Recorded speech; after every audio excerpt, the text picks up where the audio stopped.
का एक रिकैप ले लेते हैं। पिछली बार हम लोगों ने यही सब पढ़ा था कि किस तरीके से सॉफ्टवेयर को हमें डेवलप करना है और किस तरीके से हम सॉफ्टवेयर पे अलग अलग चीजें होती हैं, जैसे कि आपकी अम्ब्रेला एक्टिविटीज कौन कौन सी थी, वो सब हम लोगों ने कर ली थी। ये सब करी थी कि नहीं करी थी बेटा?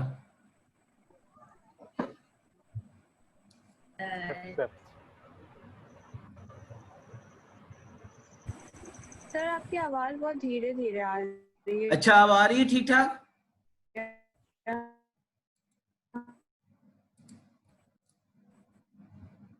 अब आ रही है बेटा?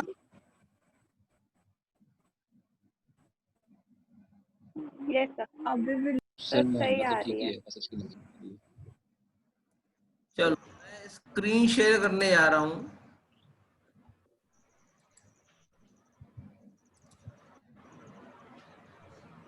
Okay sir.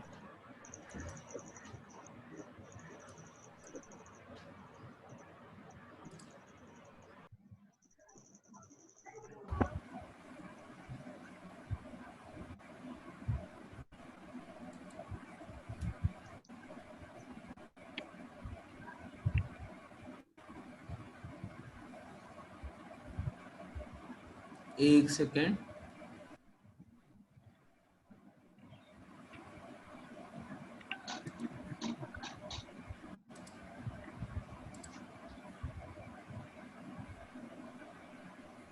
बहुत आगे पहुंच गए हम लोग।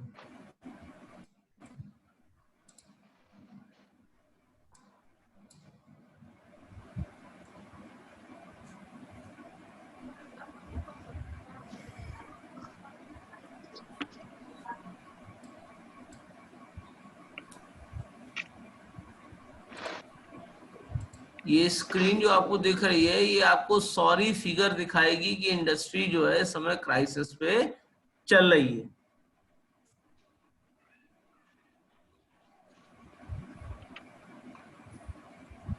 आप भी बताइए कि आप ओवर बजट प्रोजेक्ट को कंटिन्यू करना चाहेंगे? No sir. दूसरा एक और स्टैट है इसी में,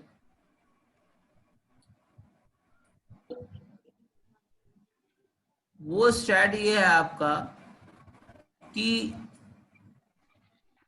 अगर जो है हम देखें तो ये करेंटली यूजफुल जो प्रोडक्ट है वो 28% है, कंप्लीट लेट हुए हैं, ओवर बजट है, और उसमें फीचर मिस कर रहा है, ये आपके 49% है। यानी अगर देख लिया जाए तो हम मैक्सिमम 72% प्रोजेक्ट्स को सही तरीके से हैंडल ही नहीं कर पा रहे हैं। यहां पर ये चीज जरूरी है देखना कि सॉफ्टवेयर प्रोजेक्ट मैनेजमेंट, जिसको एसपीएम कहते हैं, ये बहुत रिक्वायर्ड रहता है। आपने सॉफ्टवेयर बनाया, वो किसी काम के तभी आएगा जब लोग उसको यूज करेंगे। नहीं यूज करेंगे तो वो एक तरह से फेलियर। तो फेल्ड सॉफ्टवेयर के बारे में हम बात नहीं कर रहे हैं। आईबीएम को तो आप सब लोग जानते होंगे। Yes sir. आईबीएम की एक रिपोर्ट आई है कि 31% of the project get cancel before they are completed, 53% overrun their cost paid by an average of 189%। मतलब अपना से दुगना समझिए। And this is for every 100 projects there are 94 restart. इसका मतलब क्या है?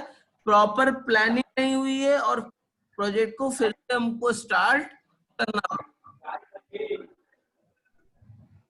तो ये जो फिगर्स आप देख रहे हो,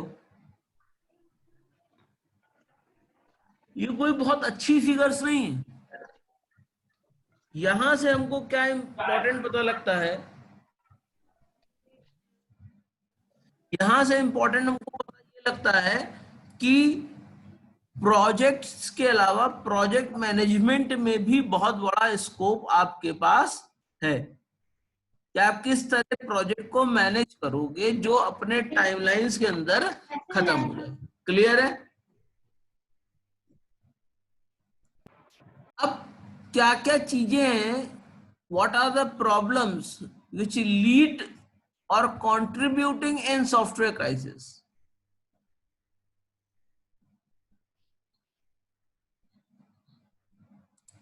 हम लोगों को ये तो मालूम हो गया है कि सॉफ्टवेयर क्राइसिस क्या होती है, क्वालिटी सॉफ्टवेयर ना बनाने की जो हमारी कैपेबिलिटी थी उसको हम लोगों ने क्राइसिस का नाम दिया।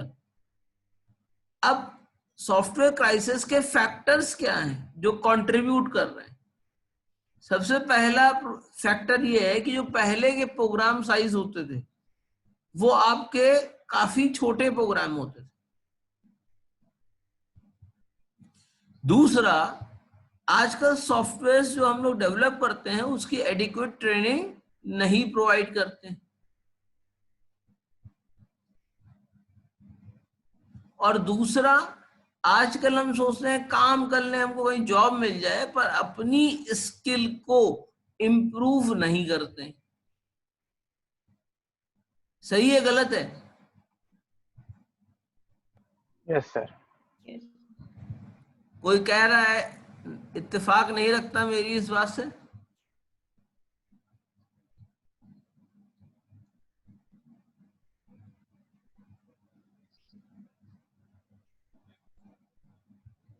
क्योंकि अगर देखा जाए तो ये जो कोविड का एटमॉस्फेयर है, यहाँ पे हम अपने को पर्सनल ग्रो कर सकते हैं।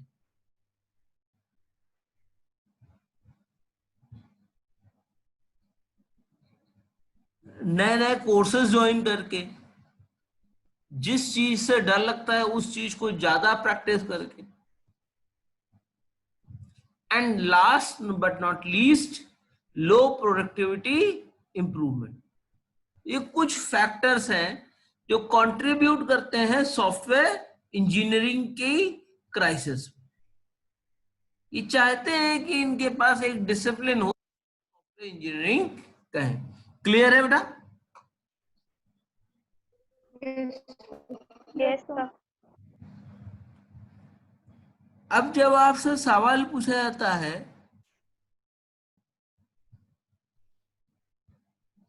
कि सॉफ्टवेयर क्या है, तो आप कहते हो सॉफ्टवेयर इज अ प्रोग्राम और anything written inside the computer, यही कहते हो ना? या it is a collection of program कहते हो, यही कहते हो? Software is nothing, it's a collection of program, documentation plus operating procedure. इन सबको मिला दें तो हमारा प्रोजेक्ट क्रिएट हो जाएगा, और यही कंपोनेंट ऑफ प्रोजेक्ट कहलाते हैं। What are the component of the project? The program, documentation and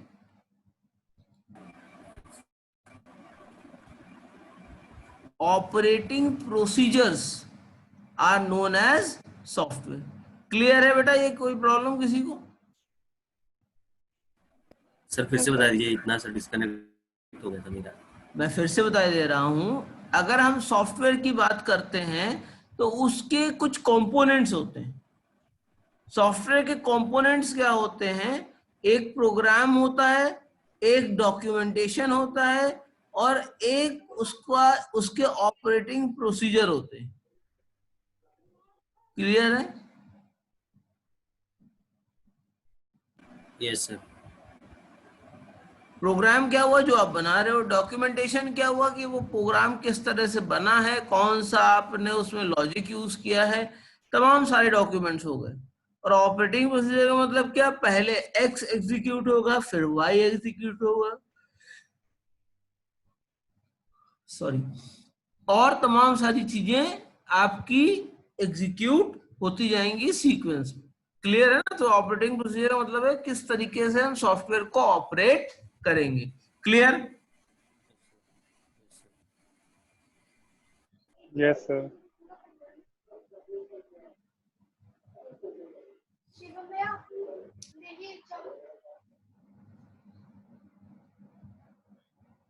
अब जो डॉक्यूमेंटेशन आते हैं वो हर फेज के अलग अलग आते हैं। चाहे तो आप नोट कर लें, वैसे मैं पीपीटी शेयर कर दूंगा। सबसे पहला डॉक्यूमेंट आता है एंड स्पेसिफिकेशन। सर सौरभ कुछ मैसेज कर रहा है sir, operating system is a software itself.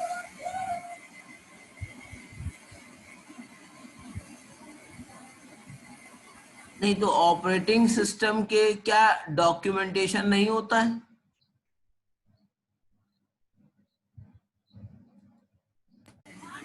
और अब आप हैं, सौरभ जी खुल के सामने आइए। खुलकर सामने आइए, कोई ऐसी दिक्कत नहीं।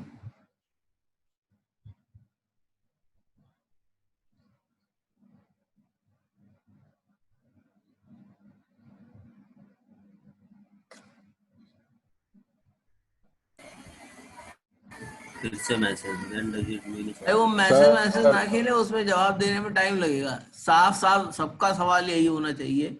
सौरभ जी आप आ गए? सर मैं हूँ यहीं पे हूँ, बट मेरे को लग रहा है मेरी आवाज शायद ना जाए, इसलिए मैसेज कर रहा हूँ। अरे आपकी आवाज जो है पूरे ब्रह्मांड में गुंजायमान रहेगी, काहे परेशान? नहीं सर, देखिए यही बता दिया सर, सौरभ, मैसेज किया जो। चलिए हम आपके सवाल का जवाब देते हैं। जैसे आपने कहा ऑपरेटिंग सिस्टम, तो एक तरह से वो सिस्टम सॉफ्टवेयर हुए ना। Yes sir. अब सिस्टम सॉफ्टवेयर का भी आप देखते हो एक ऑपरेटिंग प्रोसीजर होता है। भाई होता है कि नहीं होता है?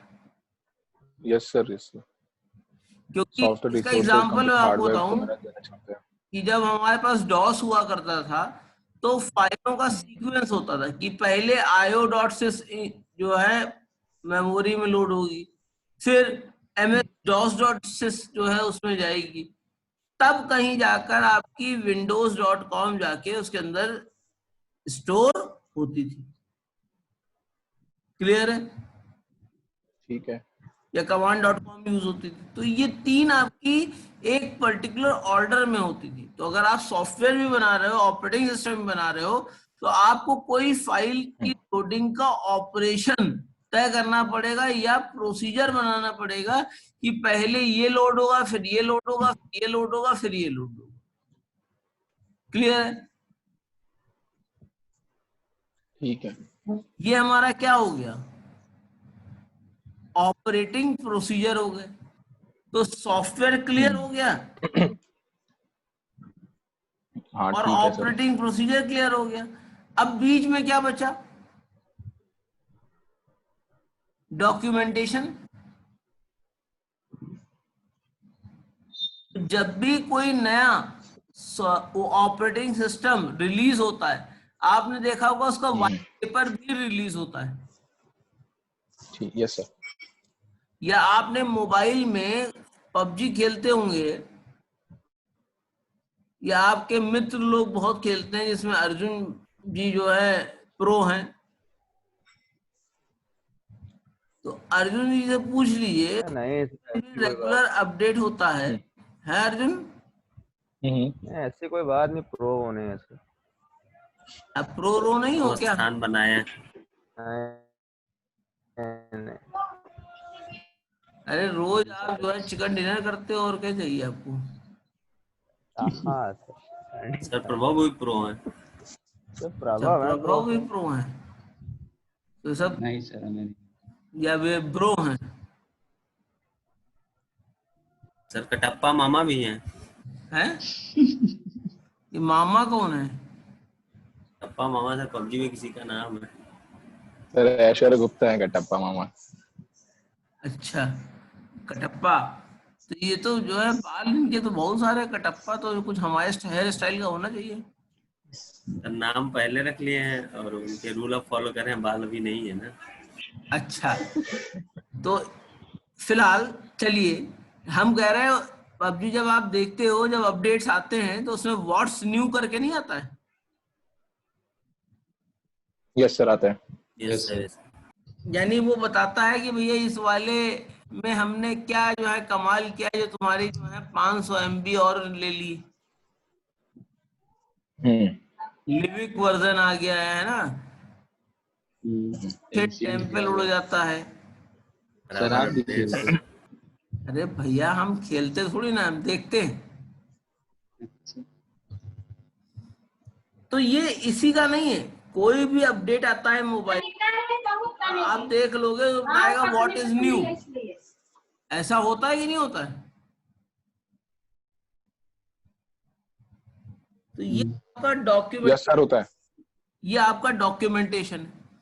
जब इन तीनों चीजों को कंबाइन कर लेते हैं तो हम कहते हैं भैया हमारा सॉफ्टवेयर डेवलप हो गया। क्लियर है मेरी बात? हाँ सर, ठीक है। अब जैसे डॉक्यूमेंटेशन में क्या क्या होता है, अगर आप एनालिसिस और स्पेसिफिकेशन फेज में हैं तो आपको 3 डॉक्यूमेंट बनाने बहुत जरूरी है। एक फॉर्मल स्पेसिफिकेशन, भाई जब आपने अपना टेंडर दिया था तब तो आपने इनफॉर्मल स्पेसिफिकेशन दिया था, और अब क्या दे रहे हैं? फॉर्मल स्पेसिफिकेशन दे रहे हैं। फॉर्मल स्पेसिफिकेशन का मतलब क्या? जो यूजर से आपने रिक्वायरमेंट गैदर की है, फिर कॉन्टेक्स्ट डायग्राम बनाएंगे कि कौन सी रिक्वायरमेंट किसके कॉन्टेक्स्ट में बनी हुई है, फिर डीएफडी बनाकर आप उसके फ्लो ऑफ डेटा को देखेंगे कि कहां कहां जा रहा है। क्लियर है? डिजाइनिंग फेज में कभी कभी फ्लो चार्ट हम लोग बनाते हैं या ईआर डायग्राम बनाते हैं। सर सर आप तो स्किप करके सर, मेरा क्वेश्चन तो यहाँ पे ये था कि मुझे लगा भी आप और समझाएंगे। सर क्वेश्चन ये था कि सॉफ्टवेयर का मतलब ये हुआ यहाँ पे कि वो एक और सॉफ्टवेयर को कंसिस्ट करता है उसके अंदर। जैसे सर आपने बताया ना, उसमें ऑपरेटिंग सिस्टम आ रहा था हमारे सॉफ्टवेयर में, वहाँ पे नहीं तो program operating documentation system, operating system तो आपने मुझे मीडियम ऑपरेटिंग है, सिस्टम को समझा दिया। अच्छा, वो मीडियम हो गया वहाँ पे बस। वो मीडियम हो गया, और उस मीडियम का काम ही ये है कि जो कोई भी सॉफ्टवेयर इसके ऊपर एग्जीक्यूट हो, इसके जो बॉडी के अंदर एग्जीक्यूट हो, उसकी फंक्शनैलिटी को से इंटरेक्ट करा दो। मीन्स अगर उसकी फंक्शनल रिक्वायरमेंट आप देखेंगे तो उसकी फंक्शनल रिक्वायरमेंट यही होगी कि प्रोसेसर से इंटरेक्शन करने के लिए हमने एक ऐसा सॉफ्टवेयर बनाया है जो हमारे इंटरनल मेमोरी मैनेजमेंट को, इंटरनल फाइल मैनेजमेंट को, सबको हैंडल कर सके। Okay sir. ठीक है सौरभ? ठीक सर। इसमें कोई प्रॉब्लम? No sir. क्योंकि सॉफ्टवेयर है तो प्रोग्राम तो होगा ही होगा, और प्रोग्राम है तो उसका आपका जो सिस्टमैटिक ऑपरेटिंग प्रोसीजर है वो तो भी होंगे, वो in the form of manual होंगे। प्लस आपका जब प्रोग्राम एग्जीक्यूट हो रहा है तो हमारे पास उसको एग्जीक्यूट करने के सिस्टमैटिक ऑपरेटिंग प्रोसीजर होंगे कि किस तरीके से आप इसको एग्जीक्यूट कर सकते हो। क्लियर है ना बेटा मेरी बात? Yes sir, clear. तो इन तीनों चीजों को जब आप मिला देते हो तो हम कहते हैं कि हमने एक सिस्टम सॉफ्टवेयर या एक जेनरिक सॉफ्टवेयर बना दिया है।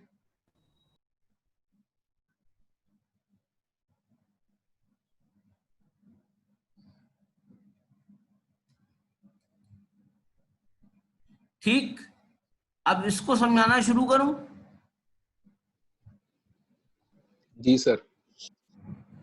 ये जो है लिस्ट ऑफ मैनुअल्स हैं, डॉक्यूमेंटेशन मैनुअल्स हैं, जो अलग अलग फेज में हमको बनाने पड़ सकते हैं।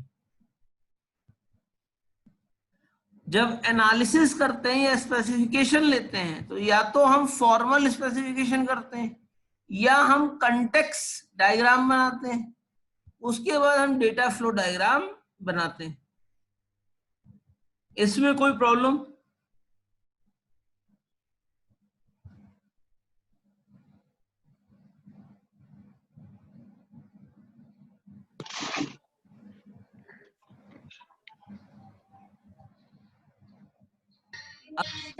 डिजाइन क्रॉस रेफरेंस क्या होती है? क्रॉस रेफरेंस लिस्टिंग लिखा हुआ है, तो इसको एक्सप्लेन कर दीजिए। बेटा अभी मैंने तो केवल एनालिसिस और स्पेसिफिकेशन पे हैं, आप आगे फांद के कहाँ चले गए? अभी कर रहा हूं भाई। इसके बाद अगला फेज जो आता है वो डिजाइन में आता है। डिजाइन में आपको क्या क्या चाहिए? फ्लो चार्ट चाहिए, एंटिटी रिलेशनशिप डायग्राम चाहिए। अगर नहीं आप लोग मॉड्यूलर अप्रोच यूज कर रहे हो तो आपको क्लास डायग्राम चाहिए, ठीक है ना? तो ये सब डिजाइनिंग में आते हैं। ईआर डायग्राम बनने के बाद ही आप उसको नॉर्मलाइज कर पाते हैं, आप उसका डेटाबेस बना पाते हैं। अगली चीज है आपकी source code listing. Source code listing का मतलब क्या है? जो आपने प्रोग्राम बनाए हैं उनको छोटे छोटे पार्ट में डिवाइड कर दीजिए और वो आपके सोर्स कोड हो जाएंगे। क्रॉस रेफरेंस लिस्टिंग का मतलब ये है कि आप जब इम्प्लीमेंटेशन करते हैं तो एक मॉड्यूल का डेटा दूसरे मॉड्यूल में भी ट्रेवल करता है। तो एक फ्लो डायग्राम कि कहाँ का डेटा कहाँ पर जा रहा है और उसके बाद वो डेटा कहाँ पर जाएगा। क्लियर है मेरी बात?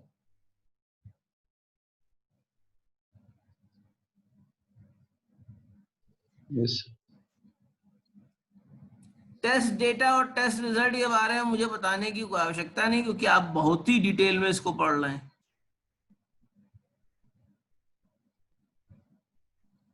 पूरा पूरा सब्जेक्ट पढ़ रहे हैं, ठीक है बेटा?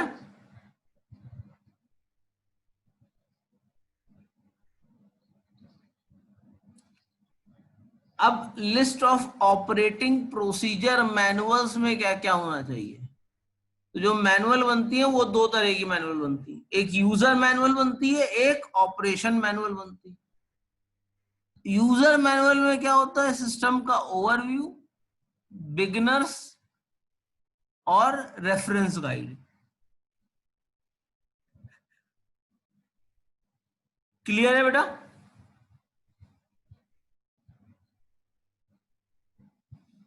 और ऑपरेशन में आपने देखा होगा installation guide and system administration guide.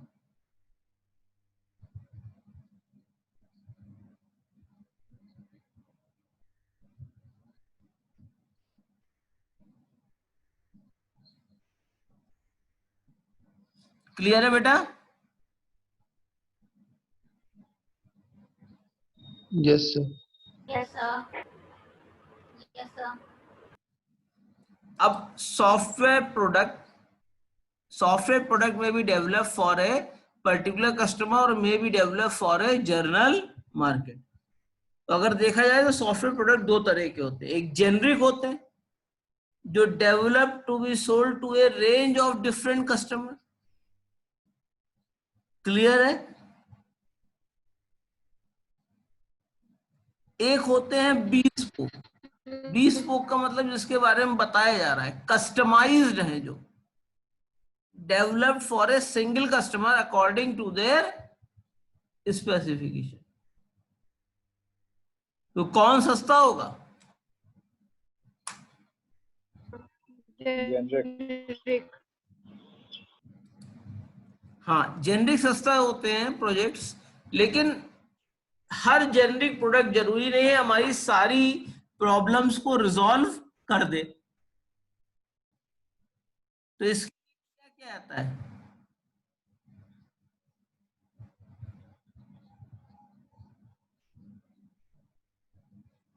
अगर आप देखते हो कि 90% चीजें आपकी जेनरिक से हो रही हैं, तो आप नया सॉफ्टवेयर नहीं बनवाते हो, आप उसके लिए बोल्ट ऑन बनाते हो। क्या बनाते हैं?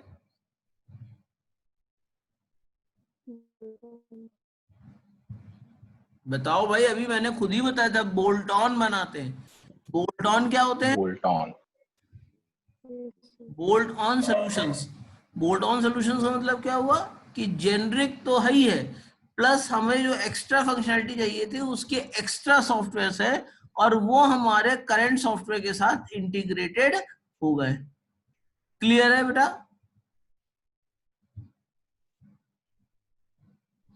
Yes sir. कोई प्रॉब्लम इसमें?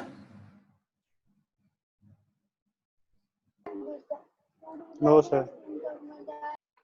सर अभी तक नहीं। सब लोग बार बार छोड़ के चले कहाँ जाते हैं, बार बार एडमिट और डिस्चार्ज करना पड़ता है। डिस्कनेक्ट हो सर जाता है। नेटवर्क प्रॉब्लम हो रही है और लोगों की साइड। हमें लग रहा है कि हम जो है बलरामपुर हॉस्पिटल में काम कर रहे हैं, कि भाई साहब को डिस्चार्ज कर दिया, भाई साहब फिर अंदर आ गए। तो ये एक डायग्राम है जो बता रहा है कि कितनी पाई किस तरह के सॉफ्टवेयर की।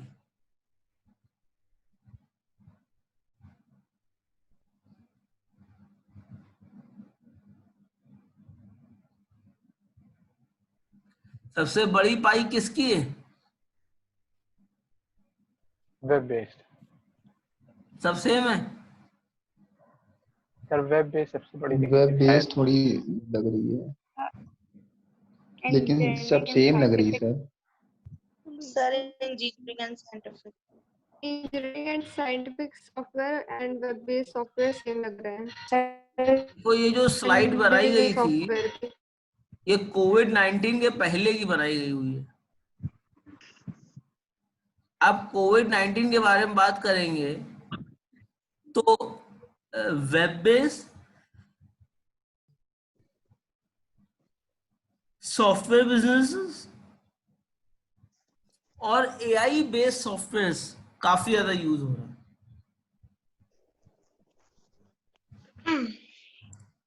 Product is what? Product is delivered to the customer is called a product.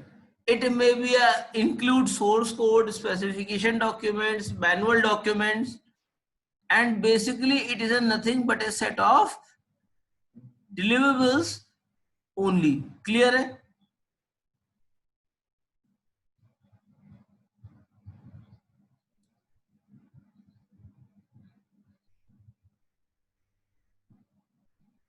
अगली चीज आती है जो प्रोसेस है। भाई प्रोडक्ट हो गया, जो प्रोसेस है, प्रोसेस अगर सही होगा तो हमारा प्रोडक्ट क्या होगा? अपने आप सही हो जाएगा। ये क्लियर है कि नहीं क्लियर है? Yes sir. तो process is a way by in which we produce software. It is called the collection of activities that leads to a part of a product. An efficient process is required to produce good quality product. अब quality हम पिछली बार discuss कर चुके हैं, हर आदमी के लिए अलग अलग क्वालिटी होती है। If the process is weak, the end product will be undoubtedly suffer. But an obsessive over reliance on process is also dangerous. मतलब प्रोसेस को फॉलो करना चाहिए, पर आप सब काम प्रोसेस के थ्रू करेंगे। मान लीजिए प्रोसेस कहता है जब तक आपको 100% रिक्वायरमेंट ना आ जाए तब तक आप सॉफ्टवेयर डेवलप ना करिए, तो आपकी टाइमलाइन तो बढ़ रही है और सॉफ्टवेयर आप जो है देख नहीं पा रहे।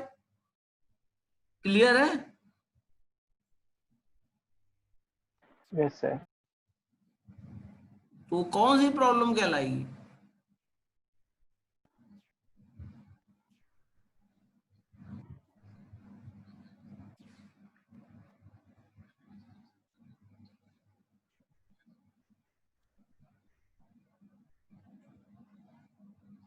क्लियर है बेटा?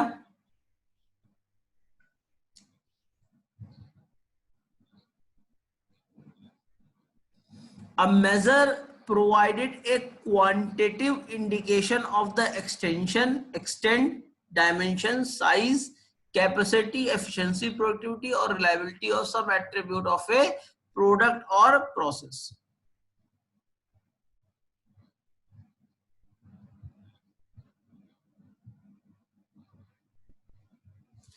जैसे एक बार हुआ ये था कि हमने अपने हॉस्टल में कैमरे लगवाने के लिए एक एप्लीकेशन दी, ठीक है ना, जो सीसीटीवी कैमरे नहीं होते हैं, यस सर। उसको लगाने की एप्लीकेशन दी। तो बहुत से बच्चे ये कहने लगे सर आप बिग बॉस का घर बनाने वाले हैं क्या?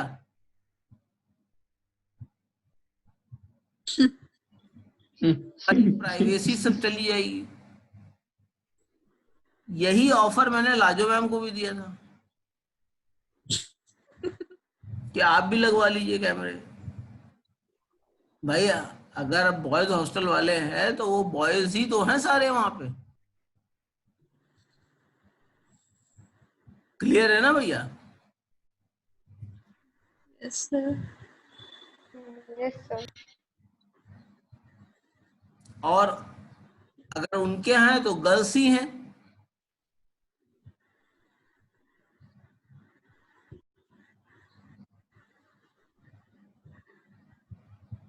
तो अगर वो भी इस समय कैमरे लगवाए होती तो जो नुकसान है हुआ है वो थोड़ा रिड्यूस हो जाता कि नहीं हो जाता? Yes, sir.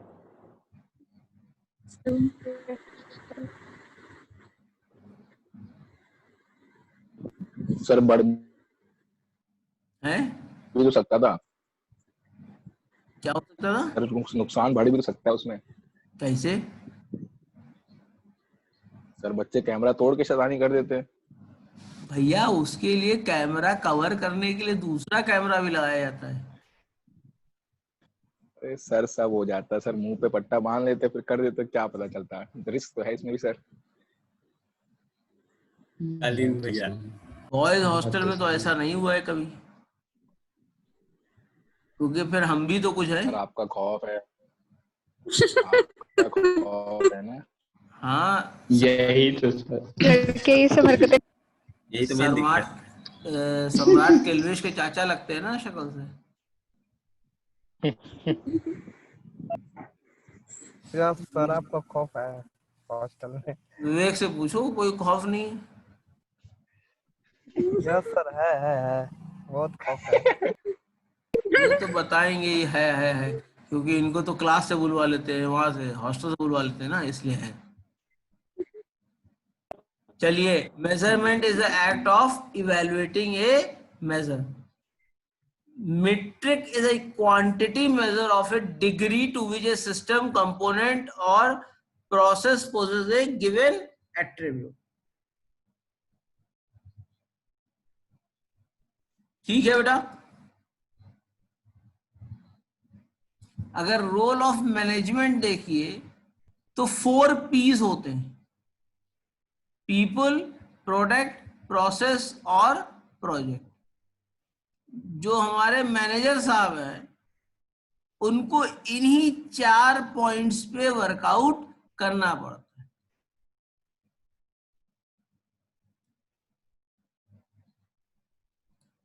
क्लियर है ना बेटा? Yes sir. प्रोडक्ट, पीपल कौन होता है? जो इस्तेमाल कर रहे हैं। प्रोडक्ट क्या हुआ? जो हमने डेवलप किया। प्रोसेस क्या हुआ? जो उस प्रोडक्ट में को डेवलप करने के दौरान हमने एक्टिविटी की, वो प्रोसेस किया। और प्रोडक्ट और प्रोसेस एक प्रोजेक्ट के हिस्से हैं। ये दोनों कंप्लीट हो जाएंगे